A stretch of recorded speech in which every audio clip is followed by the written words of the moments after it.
Okay student, तो आज हम लोग चैप्टर नंबर 3 ख्याति का मूल्यांकन का पार्ट 4 टॉपिक लाभ की पूंजीकरण की पद्धति पढ़ेंगे। लास्ट वीडियो में हमने अधिक लाभ की पद्धति देखा था। उसके अंदर हमने बताया था कि जो हम अधिक लाभ ज्ञात करते हैं बच्चे, उसके अंदर सबसे पहले हम क्या करते हैं, उसमें हमने बताया था विनियोजित पूंजी निकालते हैं, फिर अपेक्षित लाभ ज्ञात करते हैं, फिर अधिक लाभ निकालेंगे, है ना। अधिक लाभ का फार्मूला था औसत लाभ माइनस अपेक्षित लाभ। फिर हम ख्याति निकालते थे, है ना। ख्याति का फार्मूला था अधिक लाभ गुनी ख्याति की खरीदी के वर्ष। तो फार्मूले को आप अच्छे तरीके से याद करेंगे। आज का जो टॉपिक है लाभ की पूंजीकरण की पद्धति, ठीक है। तो इस चीज को समझेंगे सबसे पहले कि लाभ की पूंजीकरण की पद्धति क्या होता है। तो इस पद्धति में धंधा का औसत लाभ, ठीक है बच्चे, यहाँ पे क्या बोला है, इस पद्धति में धंधा का औसत लाभ ज्ञात करके उसकी धंधा के समान अपेक्षित मुआवजा दर से तुलना करके पूंजीकृत कीमत निश्चित की जाती है।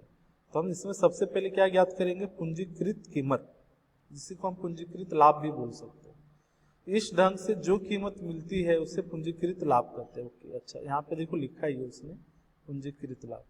तो पूंजीकृत लाभ कैसे मिलता है बच्चे, तो आपको याद रखना है जो औसत लाभ आता है, कौन सा लाभ आता है, औसत लाभ, उसको हम क्या करते हैं, समान अपेक्षित मुआवजा दर के साथ क्या करते हैं, तुलना करते हैं, ठीक है। उसके बाद जो कीमत मिलता है उसको हम पूंजीकृत लाभ कहते हैं। अगर आपसे एग्जाम में पूछे कि पूंजीकृत लाभ किसे कहते हैं, तो आपको बस इतने बताना है कि जो औसत लाभ है उसको हम व्यवसाय के समान अपेक्षित मुआवजे की दर के साथ तुलना करके जो पूंजीकृत कीमत निश्चित की जाती है उसी कीमत को हम क्या बोलते हैं, पूंजीकृत लाभ कहते हैं, ठीक है। पूंजीकृत लाभ अर्थात यहाँ पे देखो दिया है कि अपेक्षित दर के आधार पर औसत लाभ की पूंजीकृत कीमत, ठीक है। और पूंजीकृत लाभ का यहाँ पे फार्मूला दिया हुआ है कि औसत लाभ बटे अपेक्षित मुआवजा दर गुने 100। ये फार्मूले से आप याद करेंगे, ठीक है। अगर आपसे कोई पूछे कि पूंजीकृत लाभ का फार्मूला क्या है, तो औसत लाभ बटे अपेक्षित मुआवजा दर गुने 100, ये मेन फार्मूला है बच्चे, और इसी फार्मूले से ख्याति ज्ञात करते हैं, ठीक है।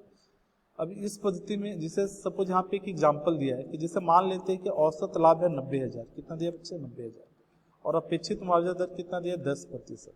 अगर आपको बोले कि पूंजीकृत लाभ ज्ञात करें तो कर सकते हो। तो बहुत आसान सा है कि पूंजीकृत लाभ का फार्मूला लगा देंगे, औसत लाभ बटे अपेक्षित मुआवजा का दर गुने 100।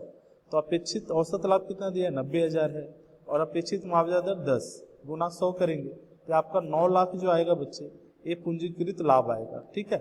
समझ में आया पूंजीकृत लाभ कैसे निकालना है। तो औसत लाभ को हम भाग दे देंगे अपेक्षित मुआवजा दर से और गुना 100 करेंगे, तो ये आपका आ जाएगा पूंजीकृत लाभ, ठीक है।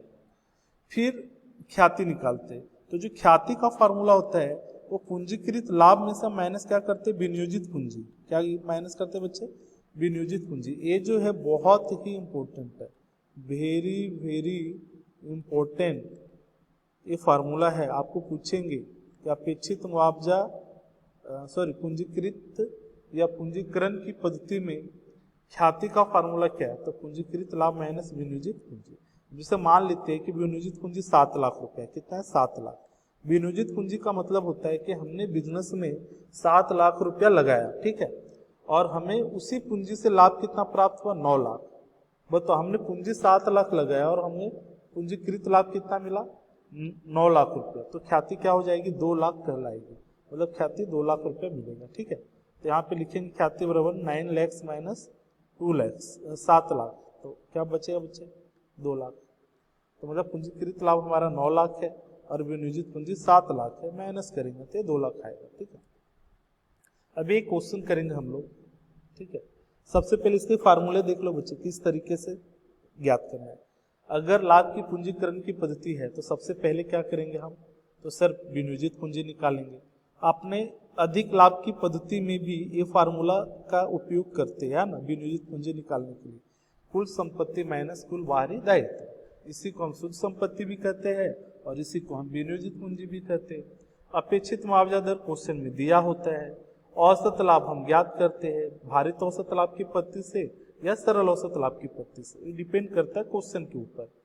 और पूंजीकृत लाभ निकालना है तो अभी हमने फार्मूला बताया कि सर औसत लाभ को हम अपेक्षित मुआवजा दर से क्या करते हैं, भाग देते हैं और गुना 100 करेंगे। और ख्याति निकालने का फार्मूला अभी हमने देखा कि पूंजीकृत लाभ में से हम क्या करते हैं, विनियोजित पूंजी को माइनस कर देते हैं और जो अंतर आता है उसी को हम ख्याति करते हैं। ठीक है, अभी हम देखते हैं इस टाइप का एक क्वेश्चन। तो सर यहाँ पे लिखा है कि भारित औसत लाभ, क्या लिखा है बच्चे, भारित औसत लाभ, अगर ध्यान दो तो। ठीक है, तो ये जो भारित औसत लाभ है को पूंजीकृत करने की पद्धति से ज्ञात कीजिए। कौन सी पद्धति से ज्ञात करना है, पूंजीकृत करने की पद्धति से। तो देखो 5 वर्ष का लाभ दिया हुआ है, तो लाभ को हम चेक करेंगे बच्चे कि लाभ बढ़ रहा है कि घट रहा है। तो देखो ये बढ़ रहा है, 90,000 है, फिर 1 लाख है, 1,10,000 है, फिर 1,30,000 है, फिर 1,50,000। देखो लाभ बढ़ रहा है कि नहीं बढ़ रहा है, सर बढ़ रहा है। और भारित औसत लाभ है तो इसमें हम भार देंगे, है ना, भार देके हम औसत लाभ निकालेंगे। ठीक है, संपत्ति कितना दिया बच्चा, 13,40,000 और दायित्व दिया 3,40,000। तो बताओ ये दोनों से हमें क्या मिल जाएगा, तो सर ये दोनों से मुझे मिलेगा विनियोजित पूंजी। तो विनियोजित पूंजी में हमने बताया था फार्मूला होता है कुल संपत्ति माइनस बाहरी दायित्व। ठीक है, तो ये जो संपत्ति उसमें से दायित्व को माइनस करेंगे तो हमें क्या मिल जाएगा, विनियोजित पूंजी। और अपेक्षित मुआवजा दर 10% दिया हुआ है। ठीक है, तो इसका देखते हैं सॉल्यूशन। सबसे पहले विनियोजित पूंजी निकालेंगे, तो कुल संपत्ति माइनस बाहरी दायित्व। बताओ कुल संपत्ति कितना है यहाँ पे, तो सर कुल संपत्ति 13,40,000 है और दायित्व कितना है 3,40,000, माइनस करेंगे तो मिलेगा 10 लाख। ठीक है, अपेक्षित मुआवजा दर 10% दिया हुआ है। भारित औसत लाभ निकालेंगे, है ना। तो भारित औसत लाभ निकालने के लिए हम यहाँ पे ध्यान देंगे बच्चे, देखो यहाँ पे निकाला नहीं है भारित औसत लाभ, तो हम यहाँ पे एक काम करते हैं। ओके, तो यहाँ पे हम भारित औसत लाभ निकालेंगे। तो भारित औसत लाभ निकालने के लिए क्या करेंगे, हम इसको भार दे देंगे बच्चे, है ना। इसको 1 दे देंगे, फिर इसको हम 2 दे देंगे, ये 3, ये 4, है ना, और इसको 5 दे देंगे। फिर इसको गुना कर देना। ठीक है, गुना करने पे जो आंसर आएगा उसको क्या करेंगे, कुल भार से भाग दे देंगे। ठीक है, यहाँ पे हमारा कुल भार कितना हो जाएगा, इसको जिससे हमने यहाँ पे भार दिया है, मैं थोड़ा सा समझा देता हूँ। जब उस कैलकुलेशन करेंगे तो मेरे हिसाब से आंसर आ जाएगा, कोई दिक्कत नहीं है। ठीक है, यहाँ पे भारित औसत लाभ निकालना रह गया है, तो यहाँ पे भारित औसत लाभ निकालेंगे तो इसको भार देंगे, भार इसको 1 दे देंगे, इसको बच्चे 2 देंगे, इसको 3 दे देंगे, इसको 4 दे देंगे और इसको 5 दे देंगे। ठीक है, फिर इस भार को गुना कर देंगे तो 90,000 आएगा, ये 2 लाख आ जाएगा, ये 3,30,000 आएगा, ये 13 चौक 52 यानी 5,20,000 आएगा और 15 पच्चे 75 यानी 7,50,000 आ जाएगा। ठीक है, फिर उसको गुना भागा करेंगे तो ये आपका आंसर आ जाएगा भारित औसत लाभ 1,26,000 आएगा। ठीक है, फिर हम पूंजीकृत लाभ निकालेंगे, तो औसत लाभ बटे अपेक्षित मुआवजा दर गुनी 100।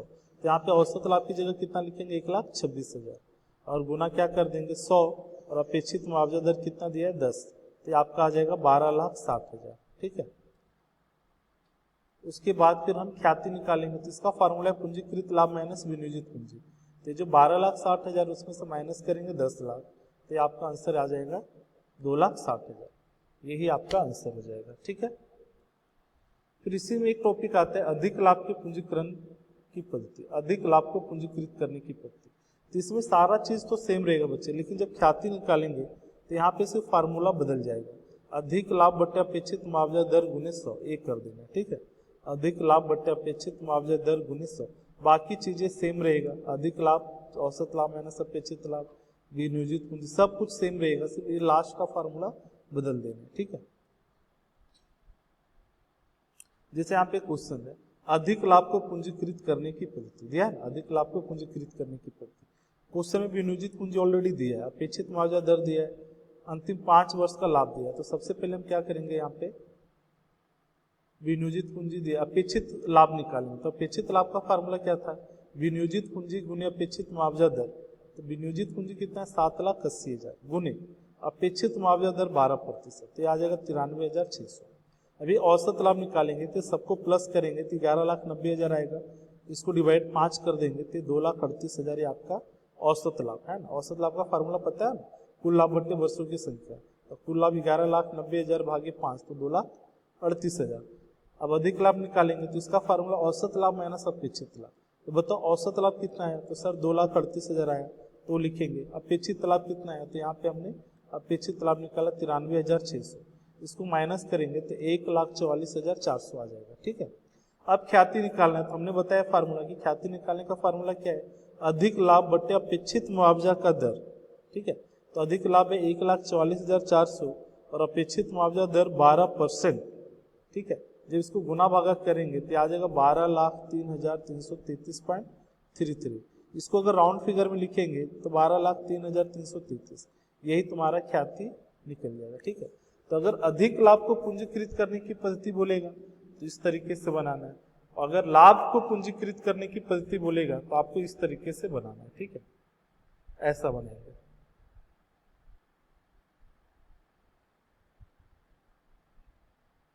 ये मेथड यूज करना है बच्चे, ठीक है। अगर लाभ को पूंजीकृत करने, यहाँ लिखा है ना, भारित औसत लाभ को पूंजीकृत करने की पद्धति से अगर याद करना है तो इस तरीके से आपको बनाना है। लेकिन मेन क्या है बच्चे, फार्मूले याद हो बच्चे। एक पेज पे आप सारे बच्चे फार्मूले लिखेंगे, उसको 2-3 बार प्रैक्टिस करेंगे, और इसमें एक्सरसाइज भी होते हैं, आप एक्सरसाइज के सम्स को बनाए। जहां डाउट है तो मुझे व्हाट्सएप या कॉल करके भी पूछ सकते हैं, कोई दिक्कत नहीं है, ठीक है। या फिर हम इसके सॉल्यूशन भी कर देंगे। ओके बच्चे।